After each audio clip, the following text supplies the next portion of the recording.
ಕಾಂಗ್ರೆಸ್ ಸರ್ಕಾರ ಅಧಿಕಾರಕ್ಕೆ ಬಂದು 2 ವರ್ಷದಲ್ಲಿ ಕೆಲ ಸಚಿವರ ಮೇಲೆ ಗಂಭೀರ ಆರೋಪಗಳು ಕೇಳ್ಪಡ್ತಾ ಇದೆ.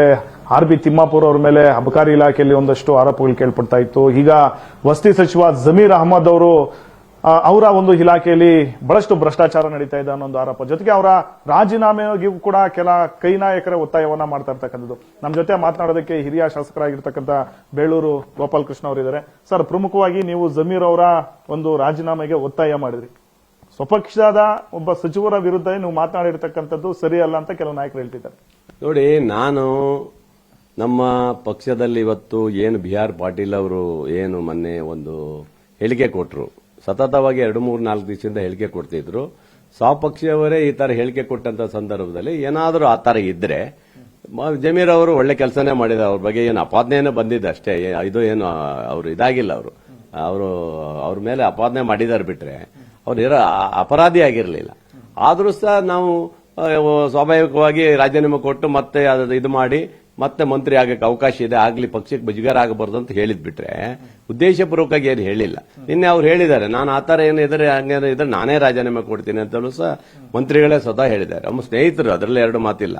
ಆದ್ರೆ ನಾನು ಹೇಳಿದ್ದು ಅವ್ರು ಒಳ್ಳೆತನಕ್ಕಾಗಿ ಹೇಳಿದ್ ನಾನು ಅವರಿಗೆ. ಯಾವ್ದು ಯಾಕಂದ್ರೆ ಒಳ್ಳೆ ಮನುಷ್ಯ ಕೆಲಸ ಮಾಡ್ತಾ ಇದ್ದಾರೆ, ಒಳ್ಳೆಯ ಹೆಸರಿದೆ ಅವರಿಗೆ, ಅದನ್ನು ಹಾಳಾಗಬಾರದು ಉದ್ದೇಶ ನಾವು ಹೇಳಿದ್ದೀನಿ ಬಿಟ್ರೆ. ಆದ್ರೆ ಬಹಳಷ್ಟು ಜನ ಇವತ್ತು ಏನು ಸರ್ಕಾರದಲ್ಲಿ ಅನುದಾನ ಇಲ್ಲ ಅದಿಲ್ಲ ಅಂದಿರಲ್ಲ, ಅದರಲ್ಲಿ ನಾನು ಒಪ್ಪಲ್ಲ. ಅದರಲ್ಲಿ ನಮ್ಮಲ್ಲಿ ಯಾವುದೇ ಅನುದಾನ ಕೊರತೆ ನಮಗೇನು ಕಾಣಲಿಲ್ಲ. ಹಾಗಾದ್ರೆ ಬಿ.ಆರ್. ಪಾಟೀಲ್ ರಾಜು ಕಾಗೆ ಅವರು ಹೇಳ್ತಾ ಇರತಕ್ಕಂಥ ಮಾತಿನಲ್ಲಿ ಉರುಳಿಲ್ವಾ? ಅದು ಅವರಿಂದ ನಿಜವಾಗ್ಲೂ ಅದು ಹೇಳಿಕೆ ತಪ್ಪಾಗಿದೆ. ಅದು ಆತರ ಏನಿಲ್ಲ. ಇವ್ರು ಯಾವ ರೀತಿಯಲ್ಲಿ ಬಿ.ಆರ್. ಪಾಟೀಲ್ ಹೇಳಿಕೆ ಕೊಟ್ಟರು ನನಗೆ ಗೊತ್ತಿಲ್ಲ. ಅದರ ಬಗ್ಗೆ ಮತ್ತೆ ಜಾಸ್ತಿ ಪಕ್ಷಕ್ಕೆ ಹಾನಿ ಆಗಬಾರ್ದು ರೀತಿಯಲ್ಲಿ ನಾನು ಹೇಳಿಕೆ ಕೊಟ್ಟಿದ್ದು ಬಿಟ್ರೆ, ಆದರೆ ಆಡಳಿತ ಇದರಲ್ಲಿ ಮುಖ್ಯಮಂತ್ರಿಗಳು ತುಂಬಾ ಚೆನ್ನಾಗಿ ಕೊಟ್ಟಿದ್ದಾರೆ, ನಮ್ಮೆಲ್ಲ ಮಂತ್ರಿಗಳು ಸಹ ನಮಗೆ ಸಹಕಾರ ಕೊಟ್ಟಿದ್ದಾರೆ. ಅದರಲ್ಲಿ ನಮಗೇನು ನನ್ನ ಕ್ಷೇತ್ರದಲ್ಲಿ ಯಾವುದೇ ಸಹ ಅನುದಾನ ಕೊರತೆ ಆಗಿಲ್ಲ. ಹಾಗಾಗಿ ನಾನು ಅದ್ರ ಬಗ್ಗೆ ಹೇಳಲ್ಲ. ರಾಜಕೀಯ ಏನು ಕೇಳಿದ್ರು, ಪಾಟೀಲ್ ಏನು ಹೇಳಿದ್ರು ಇನ್ನೊಂದು ನನಗೆ ಗೊತ್ತಿಲ್ಲ. ನೀವು ಅವ್ರನ್ನ ಕೇಳಬೇಕಷ್ಟೇ. ಸರ್, ಕಳಂಕಿತರು ಸಚಿವ ಸ್ಥಾನದಲ್ಲಿ ಮುಂದುವರಿತಕ್ಕಂಥದ್ದು ಸರಿನಾ ಸರ್ ನಿಮ್ಮ ಪ್ರಕಾರ? ಕಳಂಕಿತರೇನು, ಈಗ ಜಮೀರ್ ಅಹಮದ್ ಅವರು ಕಳಂಕಿತರಲ್ಲ. ಅವ್ರು ಹೇಳಿಕೆ ಕೊಟ್ಟ ತಕ್ಷಣ ಕಳಂಕಿತರಾಗ್ಲಿಕ್ಕೆಲ್ಲ. ಈಗ ನೀವೇನಾದ್ರು ಇದ್ರೆ ತನಿಖೆ ಮಾಡ್ಲಿ. ಅವ್ರು ತಪ್ಪಿಸೋತರ ಆದ್ಮೇಲೆ ತಾನೇ ರಾಜೀನಾಮೆ ಕೊಡಬೇಕು. ಈಗ ಹಾಗಾಗಿ ನಾಗೇಂದ್ರ ಕೊಟ್ಟಿರೋದು ಅವರು ಕೇಸ್ ಆದ್ಮೇಲೆ ಅವ್ರು ರಾಜೀನಾಮೆ ಕೊಟ್ಟರು. ಇವ್ರು ಬರೀ ಹೇಳಿಕೆ ಕೊಟ್ಟಿದ್ದಾರೆ. ಬಿ.ಆರ್. ಪಾಟೀಲ್ ಅವರು ಈ ರಾಯರೆಡ್ಡಿ ಅವರೆಲ್ಲ ಆ ಕಾಲದಲ್ಲಿ ಎಲ್ಲ ಮಾತಾಡೇ ಇವತ್ತು ಅವರು ಪದವಿಗಳನ್ನು ಪಡ್ಕೊಂಡವ್ರೆ. ಇವತ್ತು ಏನಿಲ್ಲ ಅಂತಲ್ಲ. ಬಿ.ಆರ್. ಪಾಟೀಲ್ ಹಿಂದೆ ಎಲ್ಲ ಪಕ್ಷದ ವಿರೋಧವಾಗಿ ಮಾತಾಡಿ ಅವ್ರಿಗೆ ಒಂದು ಒಳ್ಳೆ ಪೋಸ್ಟ್ ಕೊಟ್ಟಿದ್ದಾರೆ. ಆಮೇಲೆ ಬಿ.ಆರ್. ಪಾಟೀಲ್ ಅವ್ರದ್ದು ಒಬ್ಬರದ್ದು ವಿಚಾರ ಆಗಿದ್ರೆ ಏನೋ ಅನ್ಬೋದಾಗಿತ್ತು. ರಾಜು ಕಾಗೆ ಅವರು ಹೇಳ್ತಾರೆ 2 ವರ್ಷದಿಂದ ಒಂದು ಸಣ್ಣ ಮೋರಿ ಮಾಡಿಸೋದಕ್ಕಾಗ್ತಿಲ್ಲ ಅಂತ ಹೇಳ್ತಾರೆ. ಎಂ.ವೈ. ಗೋಪಾಲಕೃಷ್ಣ ಅವರು ಹೇಳ್ತಾರೆ ಅವರು ಕೂಡ 2 ವರ್ಷದಲ್ಲಿ ನಮ್ಗೆ ಏನು ಕ್ಷೇತ್ರದಲ್ಲಿ ಮಾಡೋಕ್ಕಾಗಿಲ್ಲ ಅಂತ ಹೇಳ್ತಾರೆ. ನಮ್ಮ ಕ್ಷೇತ್ರದಲ್ಲಿ ನಮ್ಗೆ ಅಭಿವೃದ್ಧಿ ಆಗಿದೆ, ನಮ್ಗೆ ತೃಪ್ತಿ ಇದೆ. ಬೇರೆಯವ್ರದ್ದು ನನಗೆ ಸಂಬಂಧ ಇಲ್ಲ. ಬೇರೆ ರಾಜಕೀಯ ಯಾಕೆ ಹೇಳಿದ್ದಾರೆ, ಉದ್ದೇಶ ಏನೂ ಗೊತ್ತಿಲ್ಲ. ರಾಜ್ಯ ಸರ್ಕಾರದ ಬಗ್ಗೆ ಯಾವುದೇ ಅಪಸ್ವರ ನಾವು ಹೇಳುವಂತ ಪ್ರಶ್ನೆನೇ ಇಲ್ಲ. ಮುಖ್ಯಮಂತ್ರಿಗಳು, ಉಪಮುಖ್ಯಮಂತ್ರಿಗಳು ಉತ್ತಮವಾದ ಕೆಲಸ ಮಾಡ್ತಾರೆ, ಮಂತ್ರಿಗಳು ಸಹ ನಮಗೆ ಸಹಕಾರ ಕೊಟ್ಟಿದ್ದಾರೆ. ಇದರಲ್ಲಿ ನಮಗೇನು ಹಿನ್ನಡೆ ಏನಾಗಿಲ್ಲ. ಅದರಲ್ಲೂ ಹೋದ್ ಸರಿ 1 ವರ್ಷ ಸ್ಟಾರ್ಟಿಂಗ್ ಅಲ್ಲಿ ಸ್ವಲ್ಪ ನಮಗೆ ಹಿನ್ನಡೆ ಇತ್ತು. ಸ್ಟಾರ್ಟಿಂಗ್ ಅಲ್ಲಿ ಗ್ಯಾರಂಟಿ ಬಂದಿದ್ದರಿಂದ ಹಿನ್ನಡೆ ಆಯಿತು. 2ನೇ ವರ್ಷಕ್ಕೆ ಪಿಕಪ್ ಆಯಿತು. ಈ ವರ್ಷ 4,09,500 ಕೋಟಿ ರೂಪಾಯಿ ಬಜೆಟ್ ಇಟ್ಟಿದ್ದಾರೆ ರಾಜ್ಯ ಸರ್ಕಾರ. ಈ ಸರಿ ನಮಗೆ ಬೇಕಾದಷ್ಟು ಹಣ ಬರ್ತದೆ. ನಮಗೆ ಅದು ಈ ಬಿಡುಗಡೆ ಮಾಡ್ತಾ ಇದ್ದಾರೆ, ಈಗ ಶುರು ಆಗುತ್ತಾ ಈಗ. ಹಾಗಾಗಿ ಏನು ಕೊರತೆ ಇಲ್ಲ. ಸುಮ್ಮನೆ ಪಕ್ಷದಲ್ಲಿ ಗೊಂದಲ ಮಾಡುವಂತದ್ದು ಏನೂ ಇಲ್ಲ. ನಾನು ಹೇಳಿಕೆ ಕೊಟ್ಟಿರೋದು ಸ್ವಾಭಾವಿಕವಾಗಿ ಜಮೀರ್ ಅಹಮದ್ ಅವರು ನನ್ನ ಸ್ನೇಹಿತರವರು. ಈ ತರ ಅವ್ರ ಮೇಲೆ ಅಪಾದನೆ ಮಾಡಿದಂತ ಈ ಬಿ.ಆರ್. ಪಾಟೀಲ್ ಸದಾ ಮಾಡ್ತಾ ಇದ್ದಾಗ, ಈಗ ಬಿಜೆಪಿಯವರು ಮಾಡೋದು ಬೇರೆ, ನಮ್ಮ ಪಕ್ಷದವರೇ ಅಪಾದನೆ ಮಾಡಿದಾಗ ಏನಾರು ಇದ್ರೆ ರಾಜೀನಾಮೆ ಕೊಡಿ ಮಾರ್ರೆ, ಆಮೇಲೆ ನೀವು ನಿರಪರಾಧ ನಂತರ ಮತ್ತೆ ಮಂತ್ರಿ ಆಗ್ಬಹುದು ಅಂತ ಅದು ಹೇಳಿದ್ಬಿಟ್ರೆ. ಸರ್, ಅಂತದ್ದೆಲ್ಲ ನಿಜಾನ ಸರ್? ಈಗ ಗ್ರಾಮ ಪಂಚಾಯಿತಿ ಸದಸ್ಯರು, ಅಧ್ಯಕ್ಷರುಗಳು ಹೋಗಿ 10,000 20,000 ಕೊಟ್ಟು ಮನೆಗಳನ್ನ ಸ್ಯಾಂಕ್ಷನ್ ಮಾಡಿಕೊಂಡು ಬರ್ತಾರೆ. ಆದ್ರೆ ಶಾಸಕರು ಕೊಟ್ಟಂತ ಒಂದು ಮನವಿಗೆ ಒಂದು ಮನೆನೂ ಕೂಡ ಅಲಾಟ್ಮೆಂಟ್ ಮಾಡಿಸ್ಕೊಳಕ್ ಆಗ್ತಿಲ್ಲ ಅಂತ. ಇದೆಲ್ಲ ಸರ್, ಅದೆಲ್ಲ ಸುಳ್ಳು. ಅದೆಲ್ಲ ಮಾಡ್ಲಿಕ್ಕೆ ಆಗೋದಿಲ್ಲ ರೀ. ಯಾರು ಹೇಳಿದ್ರು? ಯಾರು ಹೋದ ತಕ್ಷಣನೇ ಗ್ರಾಮ ಪಂಚಾಯತ್ ಸದಸ್ಯ ಹೋಗಿ ಮನೆ ತಗೋ ಬರ್ಲಿಕ್ಕೆ ಸಾಧ್ಯ ಇದೆಯಾ? ಅದೆಲ್ಲ ಆಗುತ್ತಾ? ಏನೋ 1-2 ಮನೆ ಯಾರೋ ರಿಕ್ವೆಸ್ಟ್ ಮಾಡ್ಕೊಂಡು ಏನಾರು ಕೇಳ್ಕೊಂಡು ನಮ್ಗೆ ಹಿಂಗ ಆಗ್ಬಿಟ್ಟಿದೆ ಸರ್ ಅಂತ ಯಾರೋ ಹತ್ರ ಸ್ನೇಹಿತರದು PS ಅವರು GS ಅವರು ಯಾರೋ ಆಗಿದ್ರೆ 1-2 ಮನೆ ಏನೋ ಅಡ್ಜಸ್ಟ್ ಮಾಡಿ ಕೊಟ್ಟಿರ್ತಾರೆ. ಹಂಗೆ ಕೊಟ್ಟಿರ್ತಾರೆ, ಏನು ದುಡ್ಡು ಇಟ್ಟು ತಗೊಳ್ಳಲ್ಲ. ಆ ತರ ಏನಾದ್ರು ಬಹಳ ಇದಲ್ಲಿದ್ದಾರಂತಾರೆ, ಅವ್ರಿಗೆ ಏನೋ ಆಗಿದೆ ಅಂತ ಹೇಳಿ ಒಂದು ಕೊಡ್ಬೋದು ಬಿಟ್ರೆ, ಹಂಗಾಗಿ ದುಡ್ಡು ಕೊಟ್ಟೆ ತರೋಂಥದ್ದು ವ್ಯವಸ್ಥೆ ಎಲ್ಲೂ ನನ್ನಂತೂ ಬರಲ್ಲಪ್ಪ. ನಮ್ಮ ಕ್ಷೇತ್ರದಲ್ಲಿ ಯಾರು ಆ ತರ ಬರೋದೇ ಇಲ್ಲ. ಆ ತರ ಎಲ್ಲ ಇದೆಲ್ಲ ಸುಳ್ಳು ಅಪದೇನೆ. ಇವೆಲ್ಲ ಯಾವುದೇ ಸಣ್ಣ ವಿಚಾರ ದೊಡ್ಡ ವಿಚಾರ ಮಾಡೋದಲ್ಲ. ಇವ್ರು ನನ್ನ ಲೆಕ್ಕ ಬಿ.ಆರ್. ಪಾಟೀಲ್ ಅವರು ಬುಟ್ಟಿ ಇಟ್ಕೊಂಡ್ರೆ, ಹಾವಿನ ಬುಟ್ಟಿ ಇಟ್ಟಾರೆ. ಹಾವು ಇದೆಯೋ ಅಥವಾ ಖಾಲಿ ಇದೆ ನನಗೆ ಗೊತ್ತಿಲ್ಲ. ಬಟ್ ಅದು ಅವರು ನಿಜವಾದ ಹೇಳಿಕೆ ಇದ್ರೆ ಏನಿದ್ರೆ ತನಿಖೆ ಮಾಡಿದ್ರೆ ಮಾಡ್ತಾರೆ ಬಿಡಿ, ಅದೆಲ್ಲ ಮುಖ್ಯಮಂತ್ರಿ ಹೇಳಿದ್ದಾರೆ, ಮಾಡಿದ್ರೆ ಮಾಡ್ತೀನಿ ಅಂತ ಹೇಳಿದ್ದಾರೆ. ಹಂಗಾಗಿ ಜಮೀರ್ ಅಹಮದ್ ಅವರು ಬಹುಶಃ ಉತ್ತಮ ಕೆಲಸ ಮಾಡಿದ್ರಿಂದ ಅವ್ರ ಬಗ್ಗೆ ನಾನು ಗೌರವಿತವಾಗಿ ಹೇಳಿದ್ದೀನಿ ಅಷ್ಟೇ. ಸರ್, ಈಗ ಪ್ರಮುಖವಾಗಿ ಬಿ ಆರ್ ಪಾಟೀಲ್ ಅವರು ನೀವ್ ಹೇಳ್ತಾ ಇದ್ರಿ ಬುಟ್ಟಿಯಲ್ಲಿ ಹಾವು ಇದೆಯೋ ಇಲ್ವಾ ಅಂತ, ಯಾಕೆಂದ್ರೆ ಹಿಂದೆನೂ ಕೂಡ ಹಲವು ಬಾರಿ ಹೇಳಿದ್ರು ಅವರು. ಹೇಳೇ ಇವಾಗ ಒಳ್ಳೆ ಪೋಸ್ಟಿಗೆ ಹೋಗಿದ್ದಾರೆ ಅವರು. ಇವ್ರೊಬ್ಬರೇ ಅಲ್ಲ, ರಾಯರೆಡ್ಡಿಯವರು ಅದೇ ಮಾಡಿದ್ದೆ. ರಾಯರೆಡ್ಡಿಯವರು ಸಹ ಇದೇ ತರ ಕೂಗಾಡಿ ಈಗ ಸಿಎಂ ಜೊತೆಗೆ ಒಳ್ಳೆ ಕಾರ್ಯಕ್ರಮ ಇದು ಮಾಡ್ಕೊಂಡಿದ್ದಾರೆ. ಇವತ್ತೇನು ಪೋಸ್ಟಲ್ ಇದ್ದಾರೆ, ಒಳ್ಳೆ ಪೋಸ್ಟಲ್ ಇದ್ದಾರೆ ಈಗ ಅವರು. ಹಾಗಾಗಿ ಇವೆಲ್ಲ ಸಹಜ ಇದ್ದಿದ್ದೆ. ನಾವು ಯಾವತ್ತು ನೇರವಾಗಿ ಹೇಳೋರು, ನಾವೇನು ಮುಲಾಜಿ ಇಟ್ಕೊಳ್ಳುವಂತ ಪ್ರಶ್ನೆ ಇಲ್ಲ. ನಾವು ಶಾಸಕಾಂಗ ಸಭೆಯಲ್ಲೂ ಹೇಳ್ತೀವಿ, ಇಲ್ಲೂ ಹೇಳ್ತೀವಿ, ಮುಲಾಜಿಲ್ದೆ ಹೇಳ್ತೀವಿ. ಆದ್ರೆ ರಾಜ್ಯ ಸರ್ಕಾರ ಇವತ್ತು ಗಟ್ಟಿಯಾಗಿದೆ, ಯಾವುದೇ ತೊಂದರೆ ಇಲ್ಲ. ಹಾಗೆ ವಿರೋಧ ಪಕ್ಷ ಏನು ಕಮ್ಮಿ ಇದ್ದಾರಾ? ಅವರಲ್ಲಿ ಗೊಂದಲ ಇಲ್ವಾ? ದಿನನಿತ್ಯ ವಿಜೇಂದ್ರ ಮೇಲೆ ಇನ್ನೊಬ್ಬರ ಮೇಲೆ ದಿನನಿತ್ಯ ಹೇಳಿಕೆ ಕೊಡ್ತಾರೆ. ಅವರೆಲ್ಲ ಏನು ಕಮ್ಮಿ ಇದೆಯಾ? ಅವರಲ್ಲೂ ಹಾಗೆ ಇದೆ.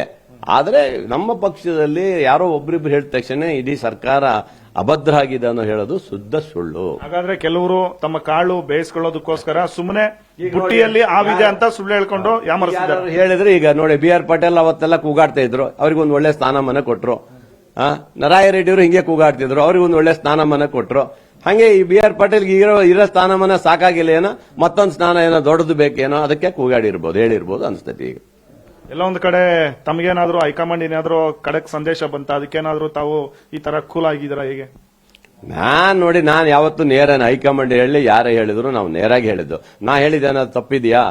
ನಾನು ಹೇಳಿದ್ದು ಇವತ್ತು ಜಮೀರ್ ಅಹಮದ್ ಸಾಹೇಬ್ರ ಅವ್ರ ಒಳ್ಳೆತನಕ್ಕೆ ನಾನು ಹೇಳಿದ್ದು. ಪಾಪ ಅವ್ರು ಒಳ್ಳೆ ವ್ಯಕ್ತಿ ಇದ್ದಾರೆ. ಅವ್ರ ಈ ತರ ಗೊಂದಲ ಮಾಡಿ ನಮ್ಮ ಪಕ್ಷದವ್ರು ಹೇಳಿಕೆ ಕೊಡೋದ್ರಿಂದ ನೀವು ರಾಜೀನಾಮೆ ಕೊಟ್ಟು ಆರಾಮಾಗಿ ಮತ್ತೆ ಮಂತ್ರಿ ಆಗ್ರಿ ಅಂತೆಲ್ಲ ನಾನು ಹೇಳಿಕೆ ಕೊಟ್ಟಿದ್ದೀನಿ. ಇಷ್ಟೇ ನಾನು ಹೇಳಿಕೆ ಕೊಟ್ಟಿದ್ದು.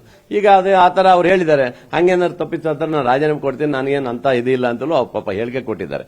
ಹಾಗಾಗಿ ಆ ತರ ಏನು ಬರ್ಲಿಕ್ಕೆ ಸಾಧ್ಯ ಇಲ್ಲ. ಆ ತರ ನನಗೆ ಯಾರು ಕಡಿವಾಣನೂ ಹಾಕ್ಲಿಲ್ಲ. ಬೇಳೂರು ಯಾವತ್ತು ನೇರವಾಗಿ ಮಾತಾಡ್ತಾನೆ, ನೇರವಾಗಿ ಹೇಳ್ತಾನೆ. ಸರ್, ಈ ಒಂದು ಶಾಸಕರು ಒಬ್ಬರಾದ್ಮೇಲೆ ಒಬ್ರು ಈ ರೀತಿ ಬಹಿರಂಗವಾಗಿ ಮಾತಾಡ್ತಾ ಇದ್ದಾರೆ. ಈಗ ಸಿಎಲ್ಪಿ ಸಭೆ ಕರೆದು ಎಲ್ಲ ಒಂದು ಶಾಸಕರ ಜೊತೆ ಮಾತನಾಡ್ತಕ್ಕಂಥ ಅನಿವಾರ್ಯ ಇದೆಯಾ? ಮಾಡ್ಬೇಕೀಗ ತಕ್ಷಣ ಸಿಎಲ್ಪಿ ಕರಿಬೇಕು, ಅವ್ರಿಗೆಲ್ಲರಿಗೂ ಕಡಿವಾಣ ಹಾಕಬೇಕು. ಯಾರು ಈ ತರ ಮಾತಾಡ್ಲಿಕ್ಕೆ ಹೋಗಬಾರ್ದು. ಮಾತಾಡಿದ್ರೆ ಪಕ್ಷದಿಂದ ನಿಮಗೆ ಹೊರಗೆ ಹಾಕ್ತೀವಿ ಅಂತಲೂ ಹೇಳ್ಬೇಕು, ಮುಲಾಜಿಲ್ದೆ ಹೇಳ್ಬೇಕು. ಹೇಳಕ್ಕೇನಿದೆ, ಪಕ್ಷದಿಂದ ನಿಮ್ಗೆ ಹೊರಗೆ ಹಾಕ್ತೀವಿ ಈ ತರ ಮಾಡಿದ್ರೆ ಅಂತ ಹೇಳಿ ನೇರವಾಗಿ ಹೇಳಿಕೆ ಕೊಡುವಂತದ್ದು ರಾಜ್ಯ ಸರ್ಕಾರ ನಮ್ಮ ಮುಖ್ಯಮಂತ್ರಿಗಳು ಮಾಡಬೇಕು. ಸರ್, ಆಮೇಲೆ ಇನ್ನೊಂದು ತಮ್ಮಂತ ನನಗೂ ಸೇರಿ ವಾರ್ನಿಂಗ್ ಕೊಡಬೇಕು. ಸರ್, ತಮ್ಮಂತ ಹಿರಿಯ ಶಾಸಕರ ಮಾತನ್ನ ಅಧಿಕಾರಿಗಳು ಕೇಳ್ತಾ ಇಲ್ಲ ಅನ್ನೊಂದು ಆರೋಪಗಳು ಮುಂಚೆಯಿಂದನೂ ಕೂಡ ಇದೆ.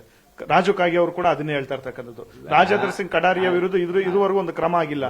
ರಾಜು ಕಾಗೆಗೆ ಸ್ವಲ್ಪ ಅವ್ರ ಬಗ್ಗೆ ಯಾರು ಈಗ ಇದ್ದೇ ಇರುತ್ತಪ್ಪ, ಯಾರೋ ಅಧಿಕಾರಿಗಳಿಗೆ ಸಡನ್ಲಿ ಹೋದಾಗ ಗೊತ್ತಿಲ್ಲದೆ ಏನೋ ಮಾಡಿರ್ತಾರೆ. ನಮ್ಮಂತವ್ರಿಗೆ ಯಾವತ್ತು ಯಾವ ಅಧಿಕಾರಿಗಳು ಅಡ್ಡ ಹಾಕಿದ್ದು ಗೊತ್ತಿಲ್ಲ.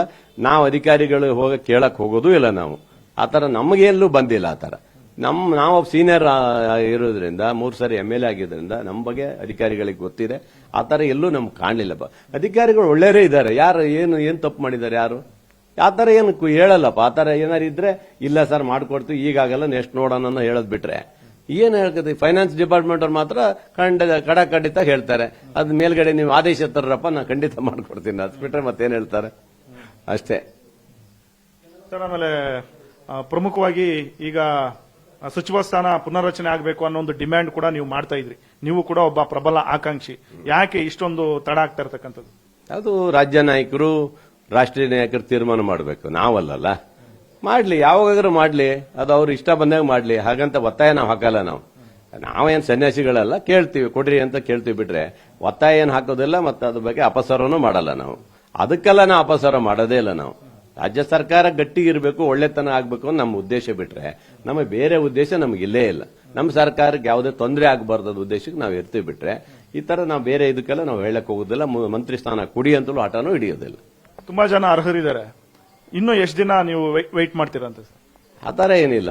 ರಾಜ್ಯದ ಕೇಂದ್ರ ನಾಯಕರೆಲ್ಲ ಏನ್ ತೀರ್ಮಾನ ಮಾಡ್ತಾರೆ, ಅವ್ರದ್ದೆಲ್ಲ ಏನು ಒಪಿನಿಯನ್ ಇದೆ, ಆ ಆಧಾರದ ಮೇಲೆ ಮಂತ್ರಿ ಸ್ಥಾನ ಕೊಡ್ತಾರೆ. 2013ರ ಮುಖ್ಯಮಂತ್ರಿ ಸಿದ್ದರಾಮಯ್ಯನವರು ಈಗ ಇಲ್ಲ, ಬದಲಾಗಿದ್ದಾರೆ ಅಂತ ನಿಮ್ಮ ಹಿರಿಯ ನಾಯಕರೇ ಮಾತಾಡ್ತಿದ್ದಾರೆ. ನಾನು ಅವಾಗ ಇರ್ಲಿಲ್ಲ, ಇವಾಗ ನಾನಿದ್ದೀನಿ. ನಾವು ಹೋದಾಗ ಗೌರವ ಕೊಡ್ತಾರೆ, ಚೆನ್ನಾಗಿ ಮಾತಾಡಿಸ್ತಾರೆ. ಆತರ ಏನು ಇಲ್ಲಪ್ಪ. ನಮಗೆಲ್ಲ ಹೋದಾಗ ಏನು ಗೋಪಾಲ ಚೆನ್ನಾಗಿದೆಯೋ ಅಂತಾರೆ, ಚೆನ್ನಾಗಿ ಮಾತಾಡಿಸ್ತಾರೆ. ನಮ್ಮ ಏನಾದ್ರು ತಗೊಂಡೋದ್ರೆ ಸೈನ್ ಮಾಡ್ತಾರೆ. ಆತರ ನಮ್ಗೆ ಕಂಡಿಲ್ಲ. ನಾವು ಹಿಂದಿನ ಸರಿ ನಾವು ಇರ್ಲಿಲ್ಲ, ನಾವೇನು ಅಧಿಕಾರದಲ್ಲಿ ಇರ್ಲಿಲ್ಲ. ಈ ಸರಿ ನಮಗೇನು ಆತರ ಭಾವನೆ ಬರಲಿಲ್ಲ. ಬಹುಶಃ ಅವರು ಎರಡೇ ಸರಿ ಇದ್ದವರಿಗೆ ಏನು ಬಂದಿದೆಯೇನೋ ಗೊತ್ತಿಲ್ಲ, ನಮಗೆ ಆ ತರ ಏನು ಬರಲಿಲ್ಲ. ಯಾವಾಗ ಹೋದ್ರು ಗೌರವಯುತವಾಗಿ ಹೆಗಲ ಮೇಲೆ ಕೈ ಹಾಕಿ ಮಾತಾಡಿ ಕಳಿಸಿದ್ದಾರೆ. ಬಟ್ ಈಗ ಸರ್ ಪ್ರಮುಖವಾಗಿ ತಮ್ಮ ಒಂದು ಪಕ್ಷದಲ್ಲಿ ನಡೀತಾ ಇರ್ತಕ್ಕಂಥ ಬೆಳವಣಿಗೆಗಳು ಜೊತೆಗೆ ಈ ಶಾಸಕರು ಬಹಿರಂಗವಾಗಿ ಮಾತನಾಡ್ತಕ್ಕಂಥ ಒಂದು ಹೇಳಿಕೆಗಳೇನಿದೆ, ನೀವು ನೋಡಿದ್ರೆ ಸ್ಪಷ್ಟವಾಗಿ ಒಂದು ಸಂದೇಶ ಕೊಡಬೇಕು ಅಂತ ಹೇಳ್ತಿದ್ರೆ, ರಾಜು ಕಾಗೆ ಅವ್ರು ನೋಡಿದ್ರೆ ನಾವು ರಿಸೈನ್ ಮಾಡೋದಕ್ಕೂ ಕೂಡ ರೆಡಿ ಇದೀವಿ ಅನ್ನೋ ಮಾತನ್ನ ಹೇಳ್ತಾರೆ. ನೋಡಿ, ರಿಸೈನ್ ಮಾಡ್ತೀನಿ ಇದು ಮಾಡ್ತೀನಿ ಅನ್ನೋದು ಹೇಳೋದಲ್ಲ. ನಮ್ಮ ರಾಜಕಾಗೆ ನನ್ನ ಸ್ನೇಹಿತನೇ, ಅವನು ಸ್ವಲ್ಪ ಹಠ, ಅವನಿಗೆ ಸ್ವಲ್ಪ ಮುಂಗೋಪಿ ಇದ್ದಾನೆ. ಅವನೇ ನಾವೆಲ್ಲ ಕರೆದು ಮಾತಾಡ್ತೀವಿ. ಇವೆಲ್ಲ ಸುಮ್ಮನೆ ಹೇಳಿಕೆ ಕೊಡೋಕೆ ಹೋಗೋದು ಬೇಡಪ್ಪ, ನೀನು ರಾಜೀನಾಮೆ ಕೊಡೋದು ಬೇಡ, ನಿನ್ಗೆ ಏನಾಗಬೇಕು ಮುಖ್ಯಮಂತ್ರಿಗಳ ಹತ್ರ, ಉಪಮುಖ್ಯಮಂತ್ರಿಗಳ ಹತ್ರ, ಮಂತ್ರಿಗಳ ಹತ್ರ ಹೋಗು, ನಿನ್ ಕೆಲಸ ಮಾಡ್ಕೊಡ್ತಾರ ಅಂತ ಹೇಳ್ತೀನಿ ಅಷ್ಟೇ. ಸರ್ ಆಮೇಲೆ ಪ್ರಮುಖವಾಗಿ ಈಗ ಸಚಿವ ಸಂಪುಟ ಪುನರ್ರಚನೆದೇ ಒಂದು ದೊಡ್ಡ ವಿಚಾರ ಇರತಕ್ಕಂಥದ್ದು. ಕೆಲವರೆಲ್ಲ ಹೈಕಮಾಂಡ್ ಬಳಿ ಹೋಗಿ ಲಾಬಿ ಮಾಡ್ತಾ ಇದ್ದಾರೆ, ತಾವ್ ಯಾಕೋ ಇಲ್ಲೇ ಇದ್ದೀರಲ್ಲ? ಸರ್ ನೋಡಿ, ಲಾಬಿ ಮಾಡಿದ ತಕ್ಷಣ ಕೊಡುವಂಥದ್ದು ಅದು ಬೇರೆ. ನಾವು ಹೋಗೋದಲ್ಲ, ನಾನು ಎಲ್ಲೂ ಲಾಬಿ ಮಾಡಕ್ ಹೋಗೋದಲ್ಲ. ನಾನೊಬ್ಬ 3ನೇ ಸರಿ ಗೆದ್ದಿದ್ದೀನಿ. ನಾನು ಈಗ ಗೆದ್ದು ಬಂಗಾರಪ್ಪನವ್ರ ಗರಡಿಯಲ್ಲಿ ನಾನು ಬಂದಿದ್ದೀನಿ. ಅವ್ರು ಕೊಡೋದು ಬಿಡೋದು ಅವ್ರಿಗೆ ಬಿಟ್ಟಿದ್ದು. ನಾನು ಕೇಳ್ತೀನಿ, ನನಗೊಂದು ಅವಕಾಶ ಕೊಡಿ ಸರ್ ಅಂತ ಕೇಳ್ತೀನಿ. ಕೊಡೋದು ಬಿಡೋದು ರಾಜ್ಯ ನಾಯಕರು, ರಾಷ್ಟ್ರೀಯ ನಾಯಕರ ತೀರ್ಮಾನ. ಕೊಡೋದು ಹೋದ್ರೆ ನನ್ನ ಯಾವ್ದು ಅಪಸ್ವರ ಇಲ್ಲ, ನಾನೇನು ಅದಕ್ಕೆ ಅಪಸ್ವರ ಮಾಡೋದಿಲ್ಲ. ನನ್ನ ಕೆಲಸ, ನನ್ನ ಅಭಿವೃದ್ಧಿ ಬಗ್ಗೆ, ನನ್ನ ತಾಲೂಕು ಅಭಿವೃದ್ಧಿ ಬಗ್ಗೆ ಹೆಚ್ಚು ಒತ್ತು ಕೊಡ್ತೀನಿ ಅಷ್ಟೇ. Thank you. ಸೊ ಇದು ಶಾಸಕ ಬೇಳೂರು ಗೋಪಾಲಕೃಷ್ಣ ಅವರ ಮಾತು. ಕ್ಯಾಮರಾ ಪರ್ಸನ್ ಜಯರಾಮ್ ಜೊತೆ Anand Nandagudi, power TV. We'll be right back.